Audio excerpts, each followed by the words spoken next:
My name is Through the Gamevine, and you're probably wondering, what's this guy doing on the camera? Well, it's real simple.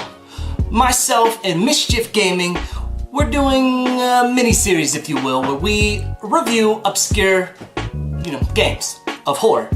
Anyway, my boy Bob Zombie wants me to pick the first game for the first episode, and I think after going through pages of nothing, because I'm just lying, Cold Fear for the PlayStation of 2, alright? It's fairly obscure, but it looks beautiful. And, I figured, my boy could review it. So, without further ado, Bob, review that ish. Alright guys, so just a little backstory on who Through the Gamevine is. This is typically his sort of style when it comes to his videos. He actually has a very smooth narration voice he uses for his reviews, and he takes his reviews very seriously. I'm actually going to put up a couple clips now so you can see this before we go any further to our Cold Fear review, as I do accept your request. So anyway, let's roll that footage real quick. Unlocked. Also, while holding a camp counselor by the throat, you can carry them to certain locations and do special environmental fatalities. Are your attacks barely having an effect? Shoot its armor. Want to flee a battle? Cripple a leg or the wheel. Spaceship only to find the aftermath of Santa's murderous attack on the crewmates. Hello and welcome back to the Mischief Gaming Show. I'm your host Bob Zombie, and today we're going to be looking at Cold Fear, a PS2 era survival horror game also released on the original Xbox and PC. Today we're going to be looking at the PC version. However, I'm going to be using a controller because there's nothing says survival horror like a classic controller. Am I right? I mean, mouse and keyboard would be a ton easier for aiming, but fuck that. Why make things easier on yourself? And speaking of the controls, they're actually pretty clunky, and this could just be the way I have them set up, so take that with a grain of salt. The game is a third-person shooter, and it sort of has that old classic Resident Evil style camera, with a twist. When you go into combat, you can go to a third-person perspective like in Resident Evil 4, or you can do this like fixed shooting method, sort of like in the original Metal Gear games. Personally, the best way to do it is just go through the third-person perspective. So this game really is like the early builds of Resident Evil 4, the ones in the spooky airship, I think it was, with the creepy dolls and the poltergeists. I'll show you some B-roll footage of that right now, just in case you don't know what I'm talking about, but it seems like the devs over at Ubisoft saw that early footage and tried to make a game around it, and what they came out with was so-so. So another aspect of the game that sort of makes the controls feel a little sluggish is the fact that your character has a stamina meter, and he walks slow as fuck and sort of awkward when he runs out of juice. I believe the stamina meter is called a resistance meter, and I don't really understand the phrasing behind that, but whatever. Very rarely is the resistance part current. There are aspects of the game where you have to sort of like balance, or you can kind of fall, and if you don't have enough, meter, you'll fall off the ship, because waves will come get you. It's really bizarre. Anyhow, you play Tom Hansen, member of the United States Coast Guard. In the opening cutscene, we could see U.S. Special Forces slaughtered.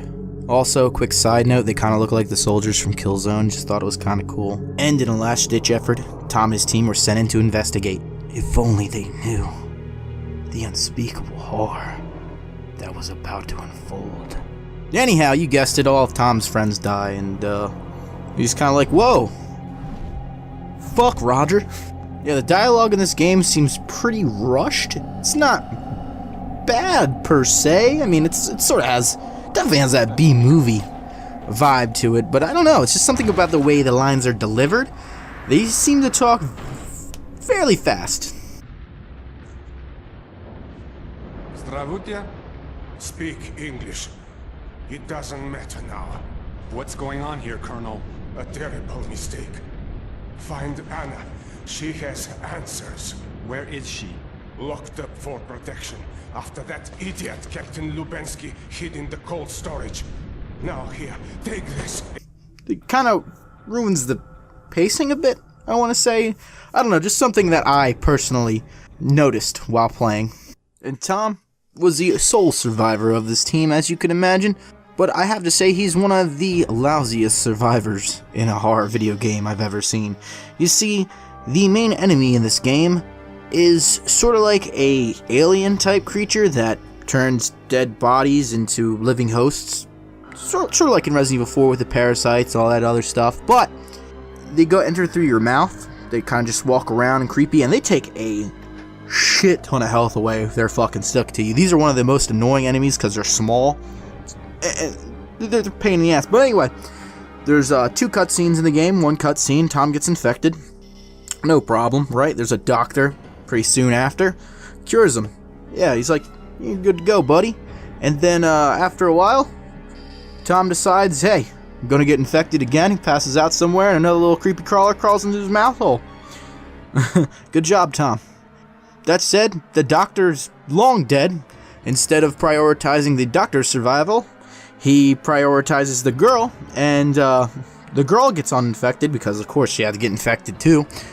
And needless to say, I think Tom is spreading this across the globe right now because he left. Well, you know, once you beat the game, you beat the big bad guy, yada yada yada. I'm getting a little ahead of this review, but whatever. I'm pretty sure he infected the rest of the world, and they had it opening for a sequel, but one never happened. Anyhow, another unique aspect to this game is the fact that you don't only kill monsters, you also kill human AI, which I found to be a bigger surprise than anything in this game. The first time I stumbled upon a human, I'm like, oh shit, survivors, let's like work together. And then they started shooting at me. I was like, oh fuck, you guys are bad. And then I shot at them and I blew his head off. And I was like, holy shit, I blew your fucking dome off. Fuck. And honestly, that was the most surprising thing about this game, was the fact that I blew that guy's head off. I was not expecting that at all. So long, soldier number whatever.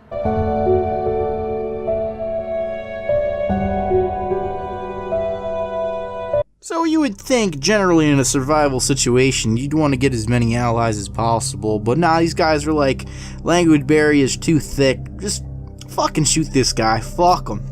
That said, the chick, the only girl in the game, actually speaks English, so you could communicate and work together. And so does the scientist, not that he lasts very long.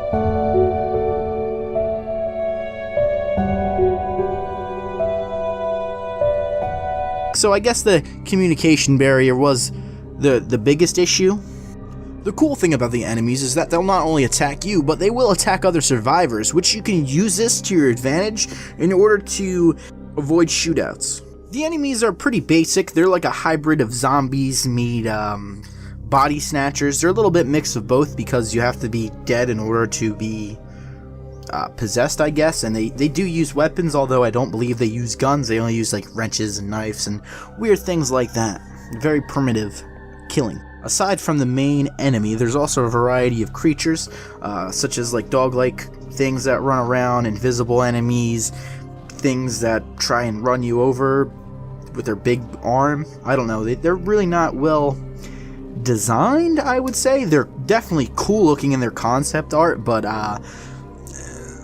definitely easier just to run away from them than to fight them. And not that they're scary, that's not the reason why you're running away. They're more frustrating. They do dumb things, and it's just honestly easier to go around them than to waste your time.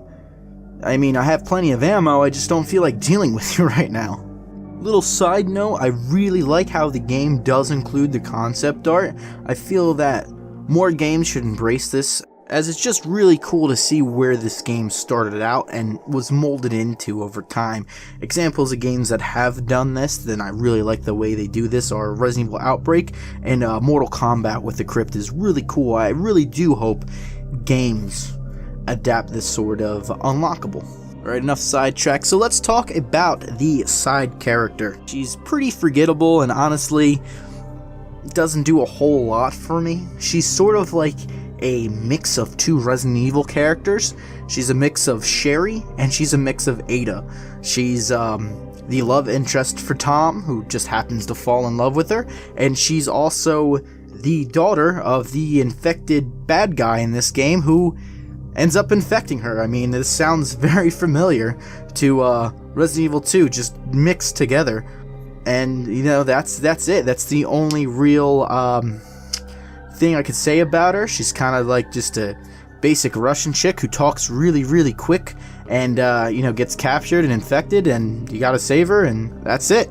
The weird thing about this game is there's no item management. Like, you can't hold on to health packs. You kind of just loot them off dead bodies, and they're one-time use. As soon as you pick them up, your character uses them. That's it. The game kind of generates and sort of gives it to you when needed. There are rooms that you can use strategically to heal yourself. However, they have a limited time use. You can only use them like 5 or 6 times before they're out of quote-unquote supplies. Same thing with the ammunition. Ammunition isn't really scarce. You can just loot it off dead bodies, and the game sort of gives it to you when you need it. One thing I hated about this game is that it has a save functionality, which is sort of check-based. You get to a certain part of the game and then you can save. You cannot save mid-game, which is kind of annoying if you have to rush out and go somewhere. And I really don't understand why they couldn't put something that would let me save mid-game. Even if it was something like Resident Evil where I'd have to go to a certain room to save, I wouldn't mind that. But just getting to a checkpoint or just almost missing a checkpoint is really frustrating. And it's not like an auto-save feature. It doesn't auto-save for you. You actually have to eat up a slot. And there is multiple save slots, so you can go back and choose a game. It's just really weird how they did it with it. In conclusion, Cold Fear isn't a bad game. It's sort of a hidden gem to survival horror enthusiasts like myself. It has fantastically funny dialogue, a pretty good story. It's so-so. Gameplay's alright. It plays fine. Overall, it's just a fun little experience. However, if you're not into the survival horror genre, the controls and gameplay might not be up your alley. But if you are into survival horror, especially classic survival horror, you definitely have to have this in your library.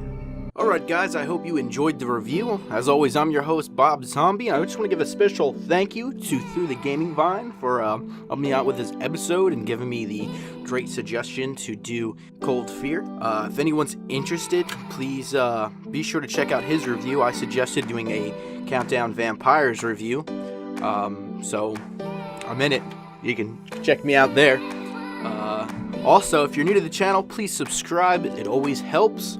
Hopefully I will have more reviews and such in the future. I'll see you guys next time on Mischief Gaming.